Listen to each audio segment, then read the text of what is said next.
नमस्कार। दिन भर की बड़ी खबरों में आपका स्वागत है। मैं हूं अंशिता श्रीवास्तव। इस बुलेटिन में आज बात होगी सिंघू बॉर्डर पर हुई घटना की, मोहन भागवत के विवादित बयान की, जानेंगे विजयदशमी की शुभकामनाएं देते हुए राहुल गांधी ने कैसे साधा सरकार पर निशाना, क्यों बढ़ सकती है यूपी बीजेपी गठबंधन में फूट, बात करेंगे राजभर की बीजेपी से गठबंधन को लेकर रखी गई शर्तों की, बांग्लादेश की पीएम शेख हसीना की पीएम मोदी को नसीहत की, और बुलेटिन के आखिर में बात ग्लोबल हंगर इंडेक्स में नीचे गिरे भारत की। लेकिन तमाम बड़ी खबरों से पहले एक नजर सुर्खियों पर।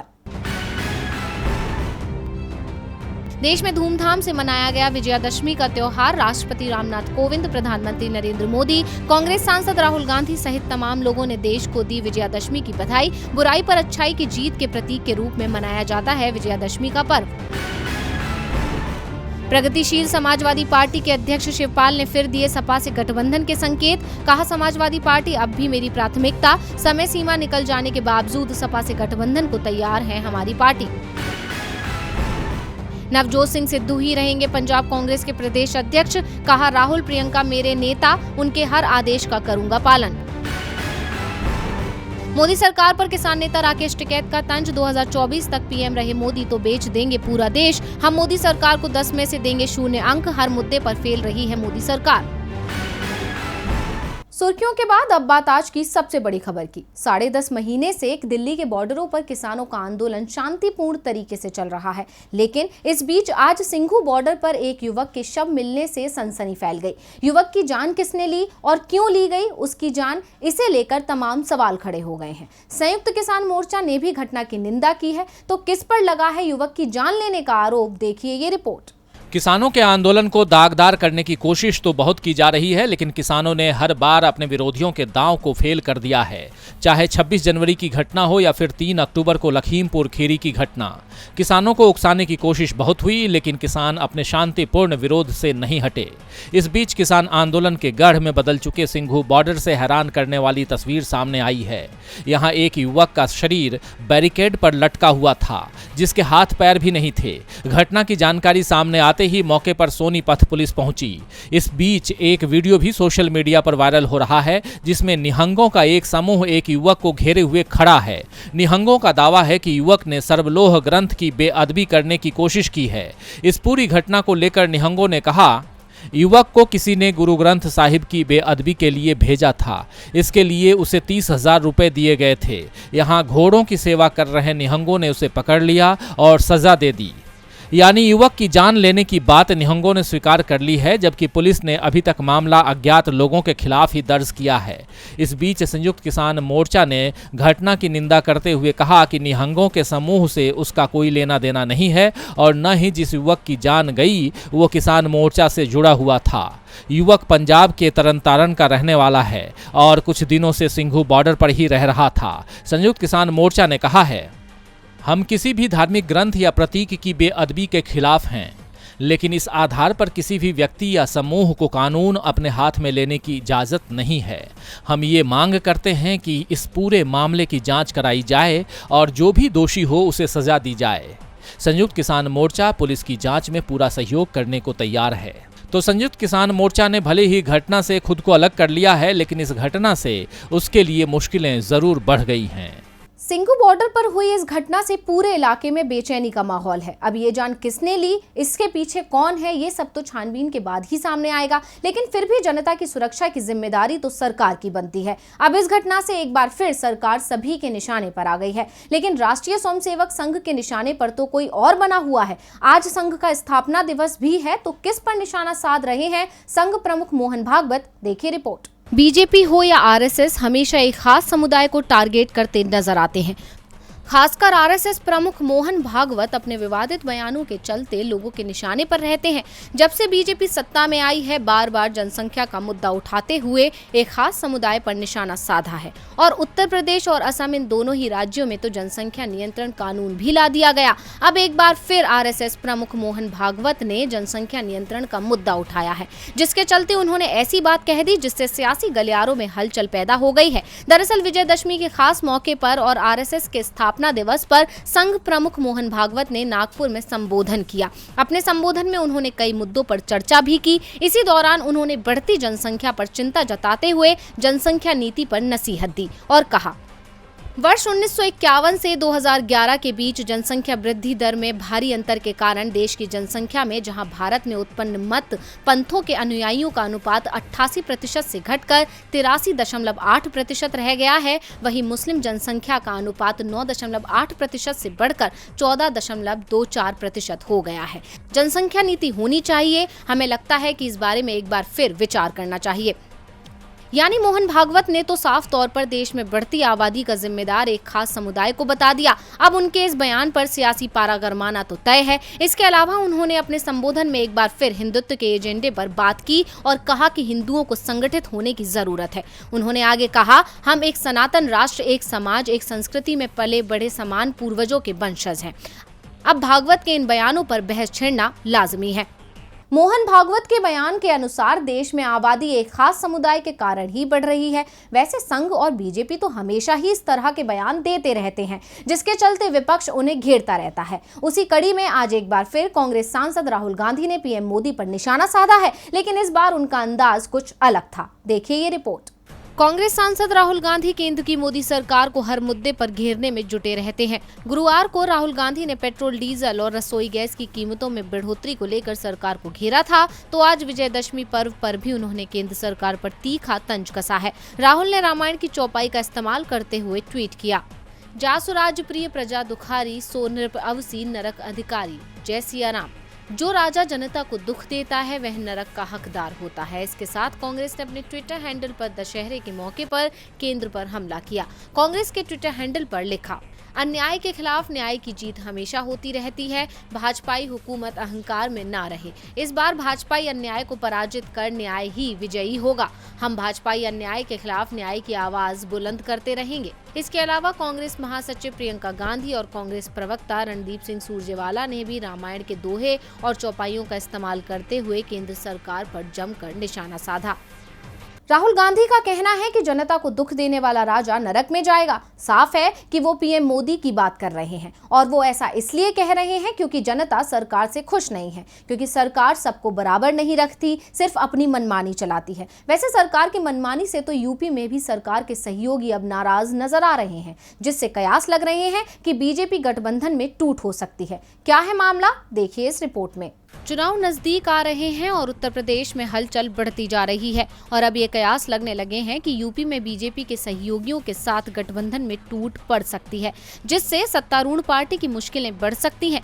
दरअसल बीजेपी और अपना दल के बीच चुनावों से पहले तनातनी की खबरें सामने आ रही हैं और ये तनातनी हो रही है 18 अक्टूबर को होने वाले उत्तर प्रदेश विधानसभा के डिप्टी स्पीकर के चुनाव को लेकर।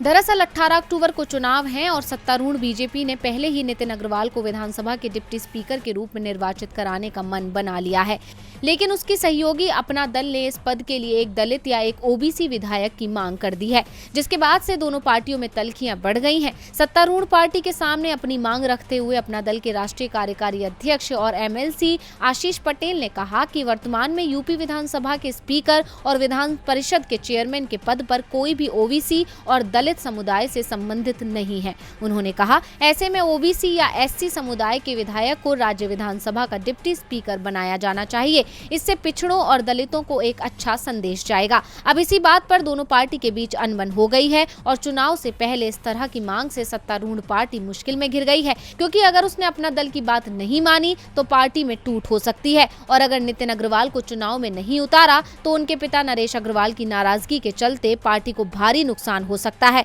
क्योंकि कुछ जिलों में उनका अच्छा प्रभाव है। अब इसी बीच समाजवादी पार्टी भी इस पद के लिए पार्टी के विधायक नरेंद्र वर्मा को मैदान में उतारने पर विचार कर रही है। अब देखना होगा कि बीजेपी इस मुश्किल को कैसे संभाल पाती है।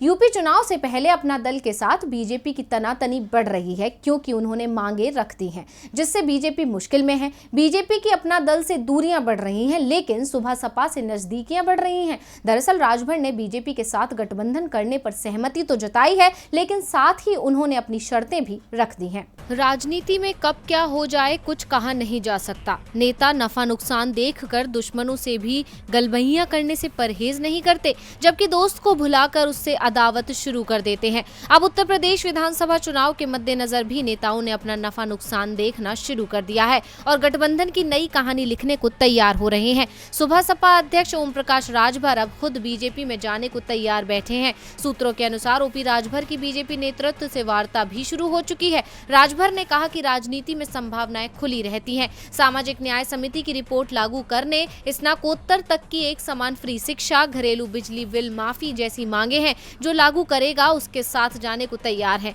ओपी राजभर ने कहा कि समाज हित में राजभर कोई भी कदम उठाने को तैयार है। उन्होंने कहा कि बीजेपी से बात बनी तो सिर्फ वो नहीं बल्कि पूरा भागीदारी मोर्चा साथ जाएगा। अब सवाल ये है कि आखिर राजभर इसके लिए असदुद्दीन ओवैसी को कैसे मनाएंगे। राजभर का कहना है कि वो भी बीजेपी विरोधी थे लेकिन अब जाने को तैयार हैं। वैसे ही ओवैसी से बात की जाएगी। राजभर के बयान के बाद बहरहाल इतना साफ दिख रहा है कि उनकी बीजेपी साथ वापसी लगभग तय है, लेकिन सवाल ओवैसी का है और वो बीजेपी के साथ हाथ मिलाने को बिल्कुल तैयार नहीं होंगे। यानी साफ है कि ओवैसी और बीजेपी कभी साथ नहीं आएंगे। ऐसे में देखना दिलचस्प होगा कि क्या राजनीतिक फायदे के लिए राजभर ओवैसी का साथ छोड़ेंगे या फिर बीजेपी को निराश करेंगे।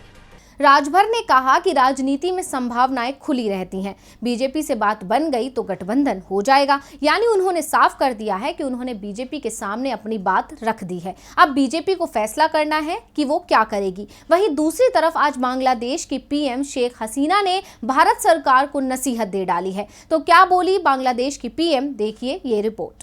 बांग्लादेश में दुर्गा पूजा के दौरान हिंदू मंदिरों में की गई तोड़ फोड़ से वहां हालात बेकाबू हो गए हैं। अब बांग्लादेश की पीएम शेख हसीना ने इन तनावपूर्ण हालात के बीच भारत को भी नसीहत दे डाली है।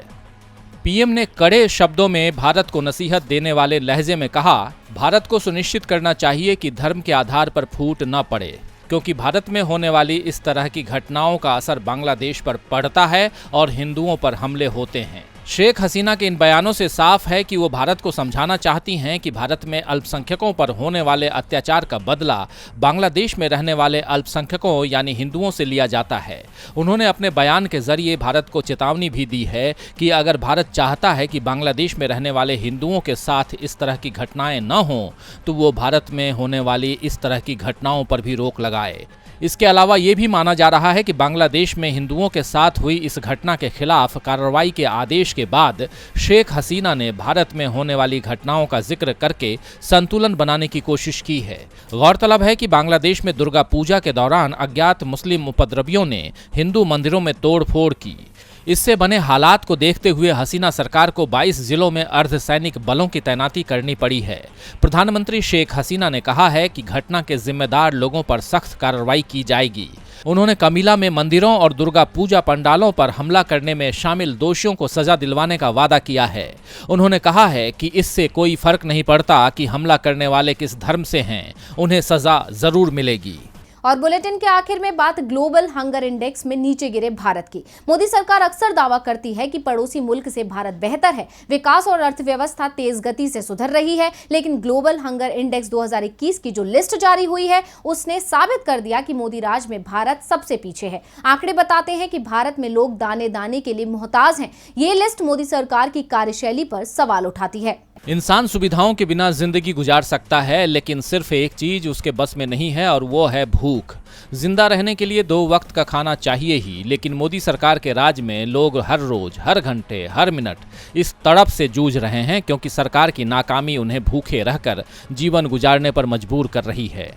ये स्थिति और भी दयनीय हो गई है, जिसकी तस्दीक ग्लोबल हंगर इंडेक्स 2021 की सूची कर रही है और इस लिस्ट में भारत की रैंक काफ़ी चिंताजनक है। 116 देशों में से भारत का स्थान 101वां है। भारत उन 31 देशों में शामिल है जहां पर भूखमरी की समस्या काफ़ी गंभीर मानी गई है। पिछले साल ग्लोबल हंगर इंडेक्स की सूची में भारत का स्थान 94वां था। इस बार सिर्फ 15 देश ऐसे हैं जो भारत से इस लिस्ट में पीछे हैं। Papua New Guinea, Afghanistan, Nigeria, Congo, Mozambique, Sierra Leone, Haiti, Liberia, Madagascar, Democratic Republic of Congo, Chad, Central African Republic, Yemen और सोमालिया जैसे देश ही भारत से इस लिस्ट में पीछे हैं। भारत इसके अलावा अपने ज़्यादातर पड़ोसी देशों से भी पीछे है। इस लिस्ट में पाकिस्तान की रैंक 92 है, नेपाल की रैंक 76 है और बांग्लादेश की रैंक भी 76 है। ग्लोबल हंगर इंडेक्स में 5 से कम GHI स्कोर के साथ चीन, ब्राजील और कुवैत शीर्ष स्थान पर हैं। GHI स्कोर कम होने का मतलब है कि उस देश में भुखमरी का स्तर कम चिंताजनक है। अगर किसी देश का GHI स्कोर ज्यादा होता है तो इसका मतलब है कि उस देश में भुखमरी संकट गंभीर है और भारत उन्हीं देशों में शामिल है। मोदी राज में ये स्थिति सुधरने की बजाय और बिगड़ती जा रही है। आंकड़े बताते हैं कि साल 2015 में 93वें, 2016 में 97वें, 2017 में 100वें, 2018 में 103वें और 2019 में 102वें स्थान पर भारत रहा था। ये रिकॉर्ड्स साफ करते हैं कि हालात दिन ब दिन बदतर होते जा रहे हैं। तो आज इस बुलेटिन में बस इतना ही। देखते रहिए DV लाइव। नमस्कार।